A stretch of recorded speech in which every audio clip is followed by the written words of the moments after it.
Yes, people, welcome back to the Magpie Channel TV. We're joined here on the sunny quayside with Rubenstein. How are we, fella? Yes, I'm good, mate. It's good to see you. We're saying international break. The lads are away. We're down here on the sunny quayside with a beer. We couldn't quite afford the plane tickets to Dubai, so we got the car to the quayside. That's it. Good stuff. We are going to have a couple of beers, talk about Newcastle United, wind down a little bit. It is the international break, but we've got to keep the content coming for you guys. So what I thought we'd do, international break, no one cares about England, do they? Do you know what I mean anymore? Euro qualifiers against Italy Thursday night. Who cares? Sunday. Don't care. What we're going to look at is where Newcastle United will finish this season. There is only 12 games left of this season. How quickly that's gone, man. So fast. It's nice and refreshing, by the way, to not be looking at the bottom three. I've spent far too many years doing that of late, unless it was looking for the top of the championship. So yes, it's been good. It's been exciting, and you're right. That's the thing. We've barely lost. And yet, we're getting so close to the end of the season, and it's still so tight in there. So tight. It's going to really come out of the wire, I think, and I'm hoping we're above that line, but we'll talk about that today. What line will it be? Stay tuned, find out. You know, it is nice though, like not looking at the relegation battle, but I found myself going from comparing like Bournemouth's results and that to comparing Liverpool's results, like cheering a Spurs draw on the weekend there against Southampton 3-3 instead of hoping that bloody Norwich don't get beat or something normally, or Fulham or something, you know what I mean? So it's a big change in it, and it's been a quick season, a strange season because of the World Cup winter break. That stifled us a little bit, but now we've had 2 wins in a row. Bit of momentum now, haven't we? Yeah, we have, and it was funny because Eddie Howe spoke about it in his his pre-match interview, where he kind of said that these 2 games are really important. And Eddie Howe always likes to be quite down the line, don't say too much, but. And yeah, he wasn't bigging it up loads, but I kind of felt it, and he was like, "Yeah, these are big, and we've got some tough games coming up that we'll talk about." And that's the thing. If we want to be where we want to be at the end of this season, you've got to be looking up, not down. And when you've got Wolves and Forest both, in relegation battles, if we want to be that team that does finish over that line, those are teams we've got to beat. So I was very happy that we did that. Huge wins then, like you say, against teams that we need to be picking up points against, because the next game is Man United. Now in this international break, we've seen Pope withdraw from the England squad through injury.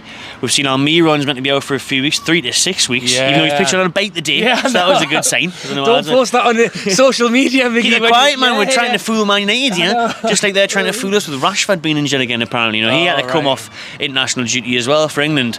But Man United then, after the international break, Sunday the 2nd of April, remember 31st minute, trying to organise a round of applause for my mate Michael Savage, who sadly passed away last weekend.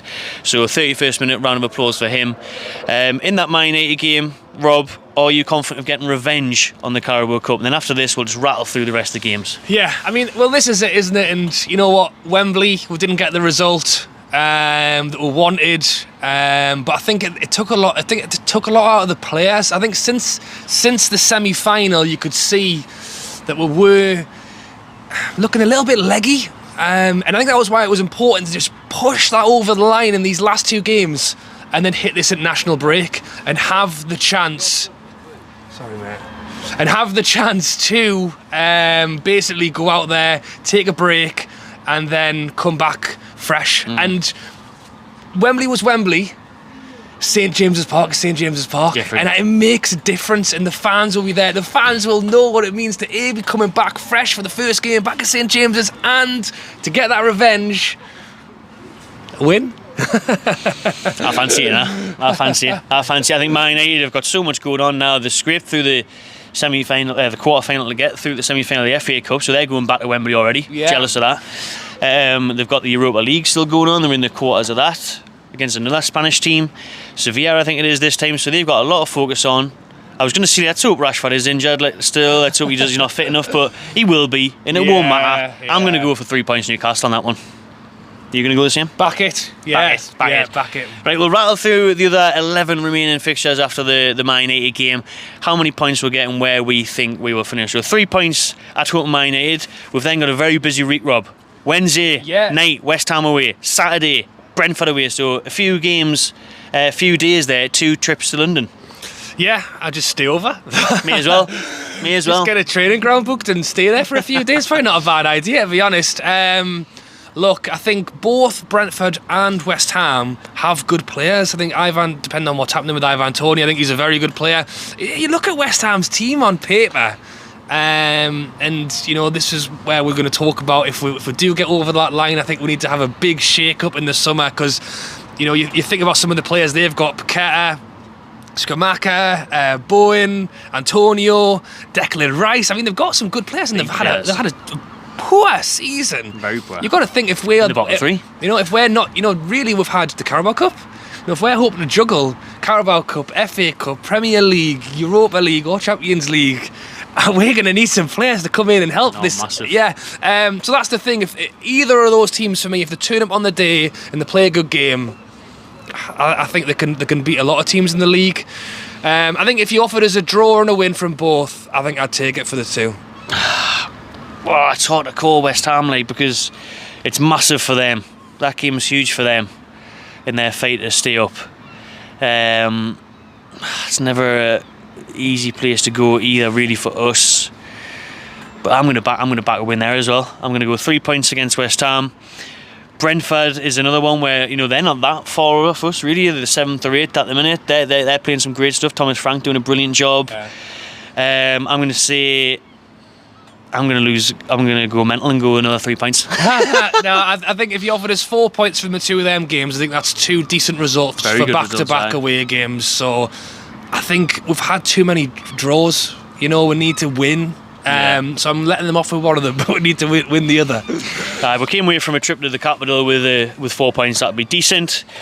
So Aston Villa, Saturday the 15th of April, is a lunchtime kick-off for Newcastle on TV. They are hit and miss. I think under Unai Emery, 1 week they look brilliant. Next week they get a couple of goals put past them. But Villa Park, I'm going to go for a draw on that one. And that's away again. 3 away games in a row there. Not so easy. Loads of away games. I was going to say is come back, feet up for a bit, and then back down again. It's really, as I say, it's tough to call game by game. As you've said, they've got some good players. That's the thing with Premier League teams. There's a lot of good players. It's just whether they turn up or not, and that's what we need to do. If we turn up, I think we beat most teams. Yeah, absolutely. Look at this season we have. This season we've only. Yeah, and that's what I was saying as well, is that we're drawing too many games. Nah. So I need to say win. I'm thinking draw ain't bad. But if we want to be where we want to be, we've got to win. So 3 points. He's going for 3 points against Villa. After that, this could be one of the game changers, the deciders. Tottenham, top 4. Yeah. They're 4th at the minute. That's who we're hunting down. We're 5th. It could all change by the time this game comes around after those few fixtures we've listed beforehand. But Tottenham at home on a Sunday again. How do you see that one going? Well, first of all, I'm not a fan of Sunday kickoffs, and we've got so many of them coming up. We're already missing the 3 o'clock Saturdays. We've got work in the morning, man. Come on. 3 o'clock Saturdays are gone, and that's before we've even got Europe. I know. You know what it is? I would actually say, probably if Conte is still there, especially, I'm probably more confident in winning that game, despite the fact that actually, if you do side by side us home form in the league versus away form in a league, I'm pretty sure we actually rank higher on away games. But I would say I've got more confidence in us beating Spurs at St James's than I do Aston Villa on a 12 away. A 1-0 win against, and after having many games away and coming back to St James's, the last game we would have played was 3 weeks previous at Man United. Get everybody back up for it again. I think, well, maybe it's just me. Let us know in the comments. I think Sunday games hurt the atmosphere a little bit at St James's Park. Because people can't get as Larry. Like you said, people got work. People aren't in the spirit now. It's not Saturday weekend. Everyone goes out early. Exactly. Start strong. But Tottenham, I'm going to go for a win. 3 points. Back it. Everton away, which always seems to be a midweek game. This one's on a Thursday night at Goodison Park. That's not going to be easy for me. I'm going to go for a draw on that one. Sean Dyche's Everton will make life ugly, difficult, disgusting. Dyche ball. And they'll still be fighting for their life, so I'll go for a draw on that one. Yeah, I think that's one of them games where if we score one and they need to come out of their own box, we could score a few. Yeah. If they can hold on, and we I know I've been doing better lately. I think Isak's looking quality. I'm loving the little relationship him and Maxi are kind of building together going forward. But generally speaking, we have struggled a little bit for goals, and that is screaming a little bit of a 1-1 or even a 0-0. Yeah. Not going to be the most exciting game. Yeah, but I'm going to back it. Oh, he's going for another win. 1-0. We've got to win. We've got to win these games. This game, I think we will win. It is Southampton at home. Sunday again, Rob, for you. Yeah, thank God. Yeah, Southampton, I know, to be fair, they've been plucking out results lately. Drawing with Spurs, beating... who did they beat? Chelsea, was it? Hey, well, they scored a last-minute goal against Spurs, didn't they? They scored a last-minute goal against Spurs, drew with them. I think they've got results against Chelsea and stuff lately. So, they've been on an upturn of form since Ruben Sells came in. But I fancy it would beat Southampton at home. Yeah, it's another one of them where you think you're doing all right. You've just come off the back of beating Spurs. You've gone to Everton and beat them. You're back at St James's. Sit down with your pie and think this is going to be a lovely Sunday afternoon. Then James Ward-Prowse puts one top corner and it's all gone wrong. This is, as I say, it's tough to call them game by game. I'm going to stick a draw there. Ooh. Yeah.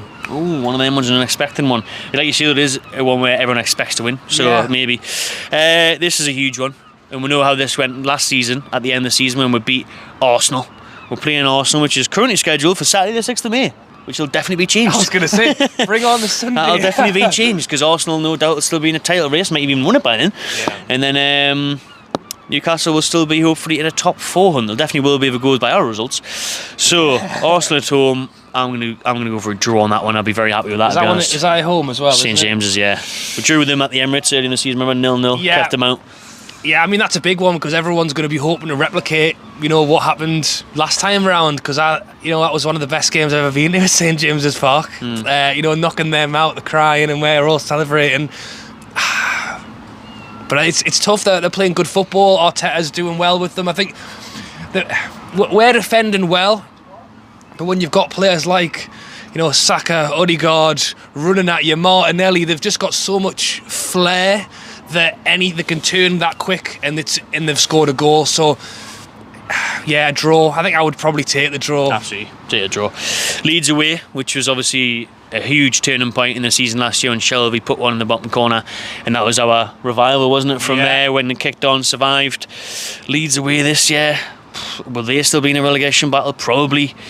I'm going to say a slight win for that one. Slight 3 points. Yeah, I think I back it. I think so. It's when it's coming into these last final few games of the season as well. That's when we're going to know more of where we are and what we need to do. And as I've said at the very start of this video, talking about Wolves and Forest, if we want to be there, we should be beating the team that is down there. And it's not to say we haven't had a great season, because we've played well. Nobody expected to be doing as well as we are. But depending on what line you want to be over or under, I think Leeds away has got to be a win. So 1-0. Leicester at home, Saturday the 20th of May. That may actually stay a Saturday for you, that one, Rob. Thank you. Leicester at home, 3 points for me. 3 points. Yeah, I'm taking it. And then Madison. I was going to say Madison. Taste of what you're getting. Come out at the end with his tune top on and cheer the crowd ready for the summer. Get the war flag ready for him. I'm going to put. So we've got Chelsea and Brighton, 2 games left. Brighton is yet to be confirmed. That Brighton as well in the semi-finals of the FA Cup. So Chelsea away will be the last game of the season on Sunday the 28th of May, which is later than usual because of the World Cup winter break. The season wouldn't normally run that late. Obviously, you got the FA Cup final on the 3rd of June. Playing football, domestic football in June is unheard of. Yeah. Brighton will go with that one then, which will be the last home game of the season. I'm going to go for a surprise defeat, I think we'll get beat off Brighton, which will be an awful way to end at St James's Park. But I think Brighton are flying. I think we might be a bit complacent. But if the other results are true that I've done so far, it won't really matter, because I think we would have done well enough, because that's the first game I said we're going to lose there in 12 matches. So yeah, Brighton, I'm going to go for a Brighton win, to be honest with you. Yeah, Brighton are an interesting one. It'll be interesting to see where they put that game as well, if it is at the end or if they try and stuff it into a midweek somewhere. But it's funny because they're another team who have kind of had the Potter, then they got the new manager in, and then De Zerbi's doing a great job. Yeah, and then he started off slow and then had found a bit of a winner with that one. So A draw. I think Brighton, Newcastle just has screamed draw for seasons. To Never be a good game, is it? No. So yeah, draw. And finally, the season will end. The curtain call, 28th of May, Sunday, Chelsea away. That's not bad though, because Chelsea won't be fighting for anything. No. So it's not like Chelsea in recent years gone by will be fighting for the league, or at least fighting for second, third, fourth. They'll be there 10th at the minute. Obviously that could change, they could creep up a little bit, but best they're going to finish realistically is 6th, 7th, isn't it? At best. So Chelsea away. Oh, do I go win or draw? I'm going to go draw because it's at Stamford Bridge. I was going to say, hopefully by this point we've secured our top four. Nice easy day out. Nice easy day out in South London. Yeah, won't matter. Never going to be the case in Newcastle. Yeah, it's that's the thing. It isn't the game and you know what it is. As we saw last season, give us Chelsea at home last game of the season and backing us to beat them and take our spot in whatever type of European football we've added up to. But away from home. And they could well be trying to clinch onto a, 7th or 6th, depending if they manage to turn stuff around.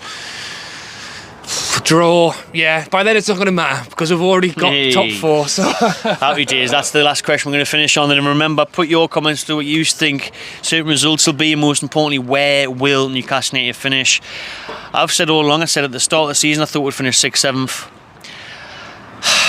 I said on the overlap a couple of weeks ago, pushed by Jimmy Carragher where we finished, and I still went 5th or 6th. But now, with Spurs falling away, Liverpool being so inconsistent, I'm going to say we're going to finish 4th after them results. I'll see we'll sneak Champions League. I hope you're right. I've said it for the first time, I'm getting carried away.